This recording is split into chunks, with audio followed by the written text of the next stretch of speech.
Hello बच्चों, so the question is Bohr model can explain. Okay, so हमें बताना है इसमें बेटा कि बोहर जो मॉडल है उसमें किस चीज के बारे में एक्सप्लेनेशन दिया गया है, वो किस चीज के लिए वैलिड है। तो देखिए, बोहर एटॉमिक मॉडल, इसमें ऑप्शन इस प्रकार से है कि the spectrum of hydrogen atom only, या फिर किसी भी एटम के लिए, आयन के लिए जिसमें वन इलेक्ट्रॉन है।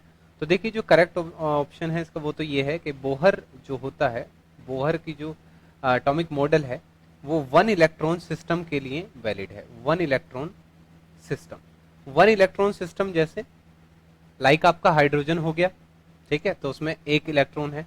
या फिर आपका हीलियम आयन हो गया, ठीक है, ये भी वन इलेक्ट्रॉन सिस्टम है। या फिर आपका लिथियम 2+ हो गया, इसमें भी आप 3 इलेक्ट्रॉन होते हैं, लिथियम में से आपने 2 इलेक्ट्रॉन निकाल दिए तो ये भी वन इलेक्ट्रॉन सिस्टम हो गया। So they all are contain one electron, they all contain one electron each, one electron each.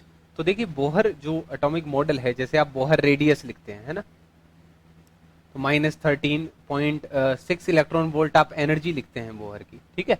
सो ये जो बोहर सिस्टम है वो आपने देखा होगा कि इसका फॉर्मूला भी होता है बोहर एनर्जी का, Z²/n² करके, where Z is the atomic number. So it is not valid for hydrogen only, क्योंकि उसका Z की वैल्यू 1 होती है। वो He+ आयन के लिए भी वैलिड है, Li2+ आयन के लिए भी वैलिड है।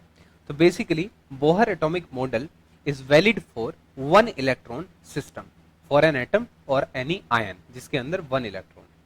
So hence B is the correct answer. So I hope the concept is very much clear to you. Thank you and best of luck.